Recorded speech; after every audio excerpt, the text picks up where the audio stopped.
Hi everyone, it's Stacy from PeonyLaneDesigns.com. Have you subscribed to the channel yet? If not, click the little blue button. We're gonna make some ornaments today. Don't forget to click the subscribe button, comment down below, like this video, and click the bell icon to be notified.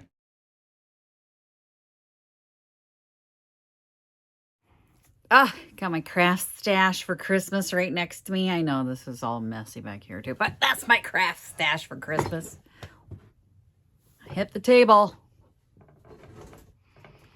You stay there. So I was out shopping and I wandered through the ornament aisle at my local Menards, which is a home improvement store. I don't think they're nationwide or even worldwide. I think they're like a Midwest thing. But I was at Menards and I saw what they have for this year for ornaments. One of them was this. Y'all, I learned to make these when I was a kid. Look how much they're charging for it. No. We aren't paying that. Now, these are cute. They're cute. You can see they've got them in black and white. But we know how to make these, and we can make them in any darn color we want. We can make them in any color we want. We can make them with any pattern we want. And we're going to make some right now. I'm going to show you how. Okay? So I have already started the project to speed it up for you guys so that you didn't have to see me cut all the pieces and parts. But let me get you switched around and face down and see so you can see what I'm doing. I like my new camera angle with the project so you can see the project.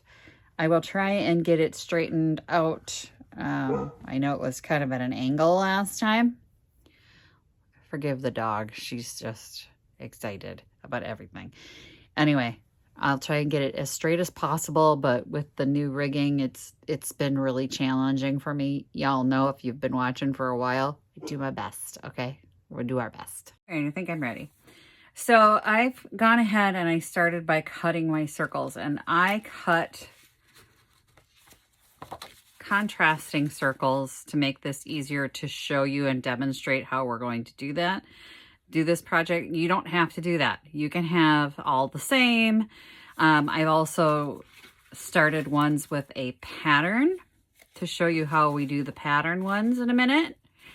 But I've already begun my process to make this quicker. You're going to need 12 circles altogether. So I have 6 white ones. Well, I have 5 white ones right now. I'm going to show you how I'm cutting these. And I've got 6 of the sort of reddish pink ones here. Now, I went ahead and invested in this little number from Fisker. I'll put this in the description below if you guys want to get one of these. I'm not good at making uniform circles. So you can absolutely trace around a can. I mean, we've got like this.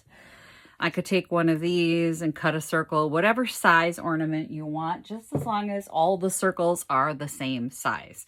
But I invested in this so that I knew for sure my circles are all going to be the same size. This goes from a 1-inch circle out to an 8-inch circle, so I could make a ton of these.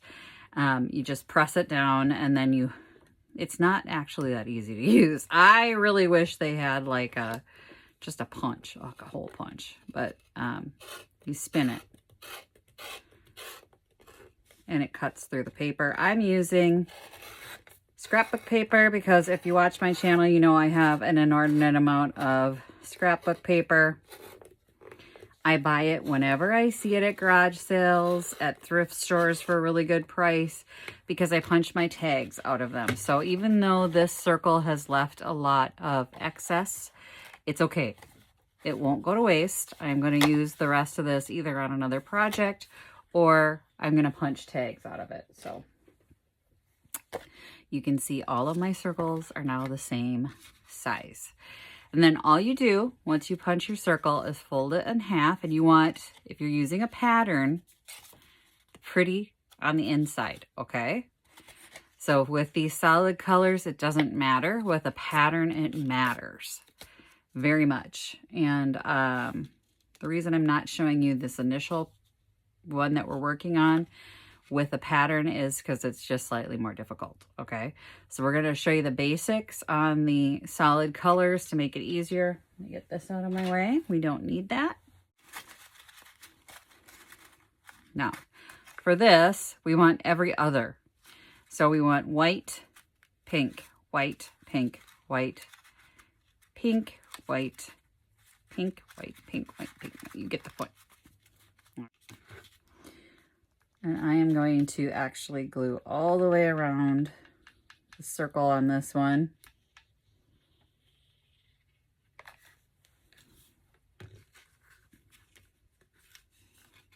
And then I'm going to glue the pink one in place. All right. Just like that. And then I'm going to keep that closed. Now I'm going to glue a white one down and do the same thing. Now we're going to continue doing this for all of the pieces. Okay, and we are not going to put the last piece together. So we're not going to open this up quite yet, but let's make sure that all the pages open. Piece of glue in there. So we've got white, pink, white, pink, white. And nope, okay, pink, white, pink, white, pink. Nope. White, pink. There we go. All right, here we go. Are you ready? You're going to open your first flap here. And to start it, I start with the middle. You're going to put one dot of glue right there. Boom. On this one, you're going to put two up here at the corner and down here at the corner. Try and evenly space them. I'm terrible at that, but whatever. And now you're going to follow the same pattern. White is going to be 1, pink is going to be 2, all right? And that's why working with the solid colors at first, or a pattern that has a solid in between, or some easy way to remember, the white is 1, pink is 2. White is 1, pink is 2, and they're going to be in the same place. White is 1.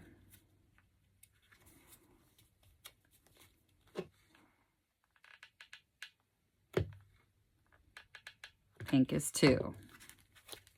Close that up, and as you can see, maybe you can't. Yes, I'm going to burn myself on hot glue several times during this project. And that's how it starts to make the honeycomb. I got those too close.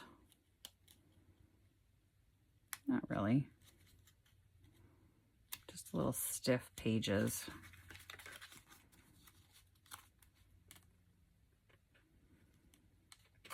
Anyway, you can see it's a honeycomb. Let's move them further apart on those pink ones.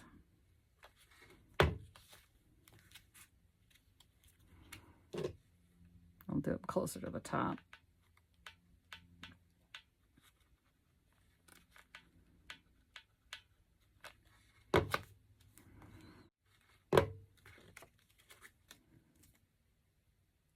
All right. And then your final step. Ooh, see, they're stuck too much. I don't think hot glue is the way to go on these.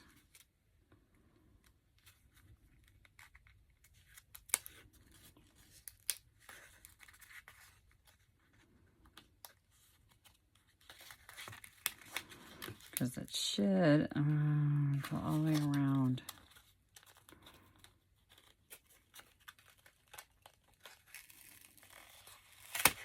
Well, darn it.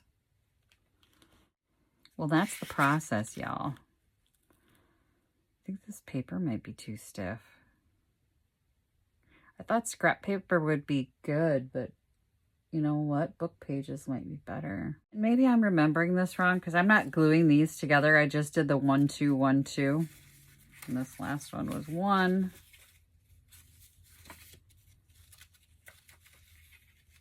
Right?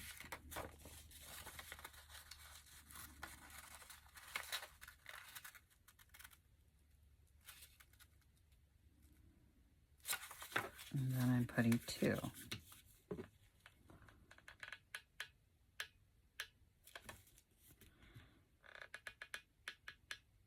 This is not how I remember doing it, though. Why do I not remember this? Dear gods of crafting.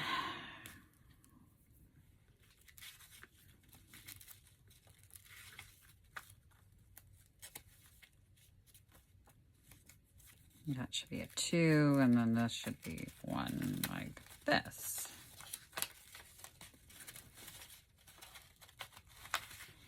That's working better.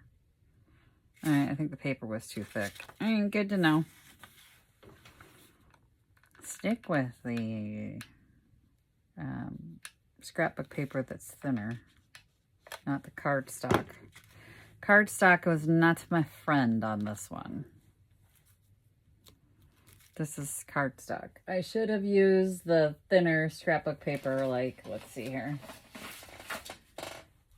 So on the scrapbook paper, there's these thinner. They're more like regular. I just thought the heavy duty ones would be better, and I went wrong. Wrong again. Okay, maybe it's worth the $10. All right, we're going to glitter the edges. So I picked up some of the Martha Copper glitter. This is the super fine glitter that I don't know that do they make this anymore? I got this at a thrift store, I think. If you don't get your glitter at a thrift store, you are spending too much money, because every single glitter I've ever purchased has been garage sale or thrift store. Is there another? Good Lord, getting this out of here is going to be a project, isn't it? Okay. Yep, it's brand new. I paid next to nothing for it. Mod Podge, decoupage glue. You could use white glue. I'm going to mix in a butt ton. About half that bottle. When I say a lot of glitter, we're going to glitter this thing. So I am going to just coat the edges with some glitter glue. As far as that one that I showed you the picture of, they had the pretty little end caps on them. You can do that as well. So I have these, and they've been in storage for a while, Jim Holtz Ideology pieces that have the same kind of look to the ends. So like, darn it, if I could hold on to it. You can just hot glue that to the end to get the same look. We're going to put a string or something off the top. You know what? Which end's better? That end's better. So we could cover up the not really great end like that. With this piece here, you could put a string through the whole thing before you close it up with beads on one side. So you could bead a little string off the end, maybe a tassel, and then put a string up through the center of it. That'd be super cute. The options for embellishing this are really, up to you. You could do any kind of embellishment you want. All right, so not technically a Christmas ribbon, but it's ribbon. And I have it. Get a little bit of glue in there. One side of my ribbon down in there. Make a loop.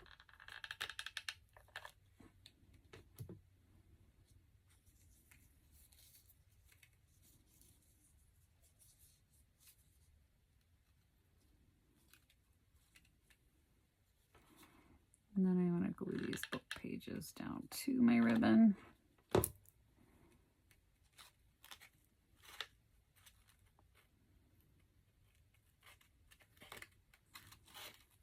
All right, we're going to let that dry.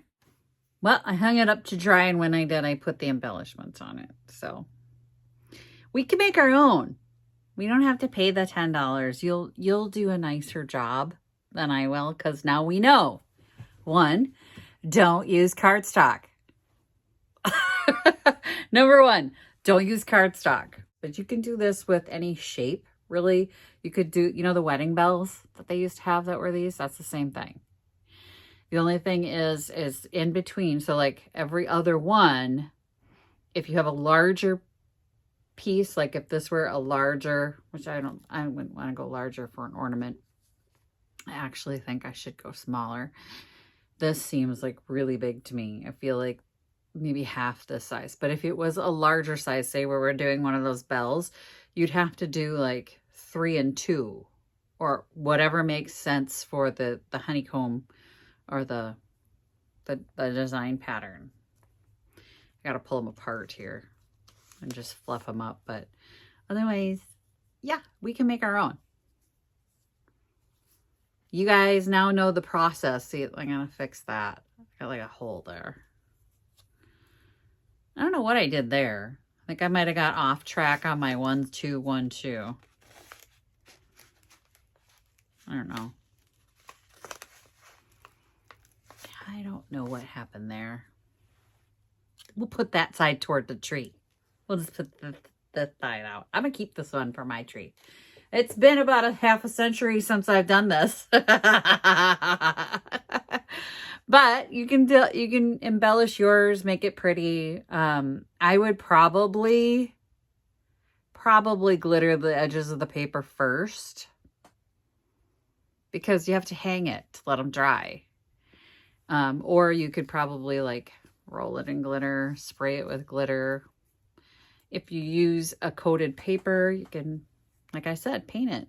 But it's just a fun little project. You certainly don't want to spend $10 doing this kind of a project.